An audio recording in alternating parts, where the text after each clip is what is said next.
Have you ever felt lost, untethered, searching for something more?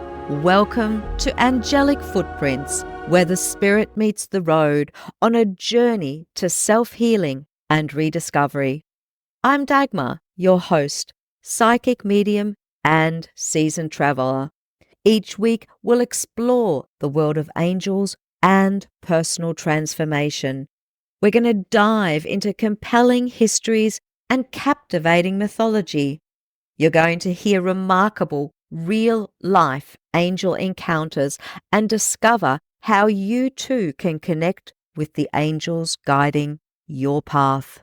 Whether it's through practical tips, meditation techniques, or stories that resonate deeply, Angelic Footprints is here to light your way.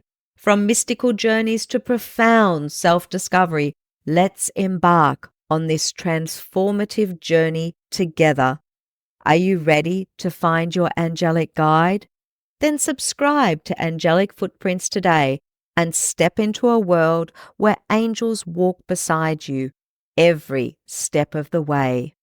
Angels, spirituality, healing. Let's ignite your transformation.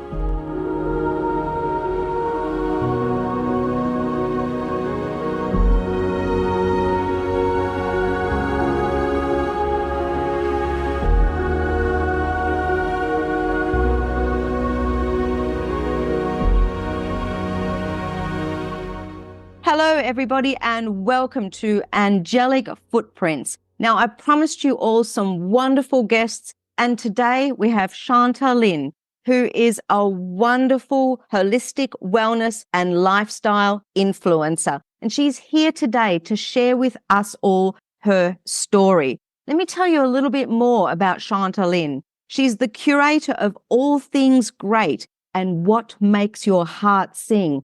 I tell you what, her story makes my heart sing because I know her story really well, and you're about to know it as well.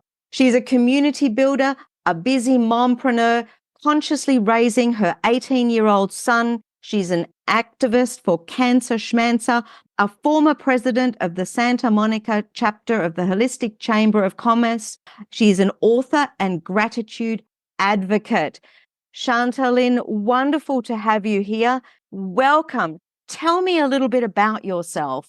Oh, thank you so much, Dagmar. I am excited to be here. How exciting. And I am honored that you like my story. And I'm always excited to share it. My background is that my mom and I escaped out of Vietnam since I was like 9, almost 10. And that was back in 1977. And I am grateful for every moment of my life. And I'm living here in beautiful Santa Monica, California. And I am excited about my life in general. I think of my life as magical and miraculous in so many ways. And it all started with that journey, going out of our homeland. Well, I'd love to have you share a little bit more about that story. But I mean, LA, the Santa Monica chapter of the Holistic Chamber of Commerce, that's where we met. I so miss LA. Yes, it is beautiful. It was so lovely to have met you in person. And yes, I ran the Santa Monica Holistic Chamber of Commerce for about 6 years. And I carried it through COVID because I wanted to continue with the community and have a place for people to come together and network and pivot. I'm actually working on a memoir based on my escape out of Vietnam. So I work here and I love it here. I'd like to take you back, though, to 1977. You are, after all, on the Angelic Footprints show. So tell me a little bit about this perilous journey from leaving Vietnam and what happened during that journey, because the listeners here are wanting to know about your angel experience. Tell us about that, please. Oh, yes. That's just one of many angels in my life, but that's definitely something that from that space on, I could not live my life without acknowledging the magic and miracles and the angels around me. My mom and I had been trying to escape out of Vietnam after the fall of Saigon back in April of 1975. So we lived 2.5 years under the communist regime. And, you didn't have control over your own lives. Things like search and seizures could happen in the middle of the night, and people can be taken away for any slight thing. And you don't get to talk about it because if you question, oh, where did Mr. So-and-so go? It could be misconstrued as treason. You're against your government. Why are you questioning us? And so my mom thought that we should find a way to garnish more freedom and also a future for myself and her. And we made many attempts to, leave Vietnam, to escape. And at the time, the government was giving a program that anyone of Chinese descent could leave the country. So the last one that got us out in 1977, my mom made all these papers to say that we were Chinese, we were going back home. And it was a, very violent, turbulent time with the ocean. We were all boat people, and they just thought, that's a good time to go because security is lax. Basically, the government is saying, if you want to take your life into your own hand, go ahead, have at it. So we left November 1977, and we had about 200 plus people on this tiny little boat, and they made us stay down below where, when you catch the fish. There's a movie in Hollywood called A Perfect Storm with George Clooney. I know it well. Okay, so you know how they throw the fish into these little square hole at the bottom of the boat? It's like where you store all the fish you caught. Yeah. Well, we had to stay down there so that the boat could be leveled out and not top heavy. So because if you're top heavy with the wave, you could be flipped right over. So we were all in these tight little quarters, sitting around almost on top of each other, and just to weather the storm. And, there were times I look out and I would see a wall of seawater, and you think it's going to topple over and just crush your boat. And then eventually there was a boat from, I think it was the Soviet Union at one time, and they saw us and they wanted to help us. But then we heard stories because the Soviet Union or the Russia was the big brother to Vietnam, because all under communism. And that's what we were escaping. So then we have heard stories of them pulling the boats back to Vietnam. So we then quickly put our SOS flag down, just hoping that they would leave us alone. And I remember one particular night when it was really stormy weather, they actually stayed by our side, just offering help, even though we refused it. But it made us feel secure because, there's this big boat. So just in case you're dying or, the boat crash, they will save us. Then the next day when the weather cleared up, we went on our merry way and they left because we refused the help. And eventually we got to Malaysia, being pulled out by the Coast Guard because they say we had enough refugees. We don't want any more. And again, we waited until they left and we sneaked back into Malaysia borders. And at one point when we finally saw land after, 5 nights, 6 days, we were so excited. We head toward land.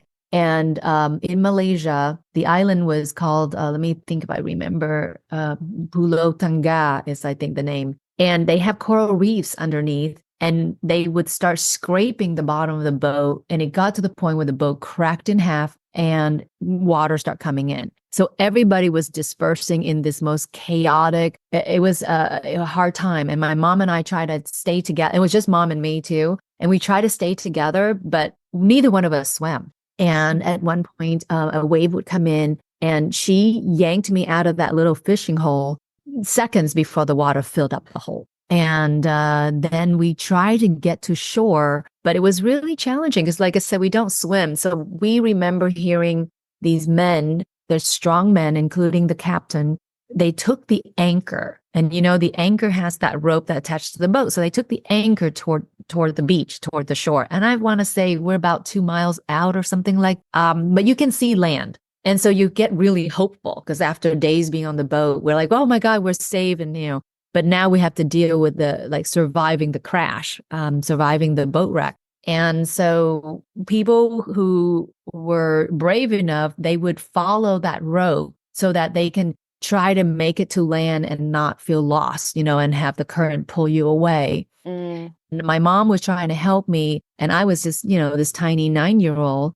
And at one point when the waves come in, the end of the noose, the part that tied the boat, there was the loose end on the rope, and it wrapped around my neck. And my mom was like, oh, let me try to get that off of you. And then she saw the captain coming back out trying to help other people. And she begged him. She said, please help my daughter. I don't swim very well. And I don't think I can manage me and her. And can you help bring her to shore? And he said, no problem. It's okay. Go ahead. Take the anchor rope and try to follow everybody in. So my mom, whatever she could, she, tried to go. She was actually relieved because someone else more capable to take care of me. And he helped me with that. But then the owner of the boat was a Chinese man, and he had his grandmother on the boat. And the grandmother was coming from the time where they bound their legs and feet. She could barely walk, and she could swim. She was very frail. And so the boat owner said to the captain, hey, if you help to save my grandmother, I have hidden some gold on the boat and I can bring you back and I'll share and pay you in gold. And so the captain said, all right. And he said, okay, little girl, here, put my arms around the rope to hang on and try to, get there. But he didn't help me to situate myself. And the rope was so big that I couldn't grab it. And then, it's waxed. So it's very slippery. I got knocked off the rope. And literally at 9 years old, I said to myself, no one's coming. I didn't even get a chance to catch that breath of air before I go under. You know how you take a deep breath and then you hold your breath underwater? Yeah. Didn't have that opportunity to hold my breath underwater. So at that point, I knew that I was dying, that no one was coming. That was what I was feeling. And I just kind of, saw my little life pass before me. I was sorry I didn't get to see my mom. And I just surrender. I said, I guess it's my time to go, and I'll just let the water fill up my lungs and, so be it. And then the next thing you know, this Malaysian village fisherman fished me out of the water and brought me to shore. I have no idea how much time has, passed or what had happened. All I knew is I was kind of one of the few last people. And he grabbed my ankles and he, took me upside down to, bounced me upside down to get all the water out of me. And as he was doing that, I saw my mom upside down running against, along the beach looking for me. So the moment he put me down, I ran straight to my mom and I never saw this man again. Wow. And that's when I knew that, he's my earth angel. It wasn't my time to go, and he was there to help save my life. And my mom had been a very prophetic woman because before the trip, I remember two things she told me. I didn't like eating fish as a child because I didn't want to pick out the bones because it's not in Vietnam. They don't fillet everything for you so nicely. And she would say to me, and I told the housekeeper, the nanny, don't buy any fish because I don't want to chew and I don't want to try to get the bones out. And she told my mom because she thought it was funny. And my mom said, you're going to eat fish at every meal for the next 30 days because you might be stuck somewhere where that's all we have to eat. And so we've been on the island for 10 months. Guess what? I learned how to eat fish. The second thing, which is so incredible, is my mom said, I'm going to get you this red long sleeve shirt to wear so that I can spot you if we get if we get separated and I can see you is easy to see. And I believe that in my heart of hearts that my red shirt is how the Malaysian fisherman, my earth angel, could have spotted me and saved me. Wow. Well, that is an absolutely amazing, amazing story. And, having that earth angel of yours, if he wasn't there, then you might not be here today. And, you've told me before this experience has deeply influenced your life. And I think we can all see why. And it's just such an amazing story. Tell me then, do you think that there's anything that you would like to share with our listeners about a message around that story or about life in general? Well, I would say the biggest message for me is gratitude. Sometimes, unfortunately, a lot of us don't realize what we have until we lost it. And one of the things that I realized that, I used to say this story and I say, oh, I wasn't meant to be here. And my son would correct me and say, yeah, of course you're meant to be here. If you're not here, I'm not here. So of course you're here. And I realized that, we don't know in life what's going to happen we can only do our very best to secure the best life possible. So from that experience, I know to surrender when it's time. If there was absolutely no other option, I did everything I could to stay alive. But if it wasn't meant to be, I just surrender completely and trusted that it wasn't my time. If it wasn't my time, it wasn't my time. And it wasn't my time. Yeah. And then the other thing is the gratitude, because everything else from that moment on, Dagmar, is the cherry on top. The fact that I get to be alive every single day. I do not take waking up every morning for granted. That's the thing, isn't it? Not taking one moment for granted. And sometimes it is these kind of experiences that make us take stock and make us take notice. Yes. And my favorite thing is, to use every experience as a tool, as a benefit to your life, because, you hear these songs and things about you win some, you lose some. Well, I don't mind losing sometime because it wasn't meant to be. However, how can I capitalize and make this experience a benefit? And I feel like it taught me deep, deep gratitude. There is nothing I take for granted. That's why every single thing, you could give me a spoon and I'm like, that is so sweet, because I understand the intention behind it. Being on your podcast, that you want to hear my story. And I feel like this story needs to be shared so that we can all put everything in perspective. Whatever hardships we go through, you think back and you're like, well, I'd rather have the hardship than not being here. For me, it's always about that. And I feel like it really helped me so much in my life. I had so many different struggles. I mean, look, my life didn't stop there. It wasn't enough just to be alive. I had to come to a new country. I didn't speak the language. I didn't know the customs. I didn't know anything. My mom didn't know anything. We had to start from scratch. So you can imagine there's so many challenges. Even when you do speak a language, you're traveling, you've done it where you cross continents and, you follow where life takes you. But the main thing is the gratitude. It's so easy for us to go down the spiral, spiraling down, thinking of all the horrible things that happen. Well, I'm now training. I've been training since that moment to also remember all the wonderful things that happen, the miracle, the magic, and having angels in our lives. I deeply believe that miracles are a natural occurrence, whether or not we realize or see it. So I make it my mission from that experience to keep looking for magic and miracles. Thank you so much.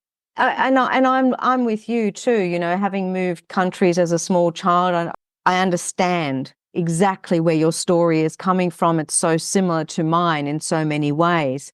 Thank you for sharing that message. And I believe, like you, that it is a message that does need to be heard. Tell us a little bit about how our listeners can get in contact with you should they want to. Oh, wow. I would love that. I have a website that I'm working on still, but it's called Chantalynn.com. It's my first name, CHANTALYNN.com. And I share about, coaching. I do a lot of coaching. I do a lot of different services, but everything I do, I used to think I'm ADD on my career choices, but really everything is under the umbrella of health and wellness.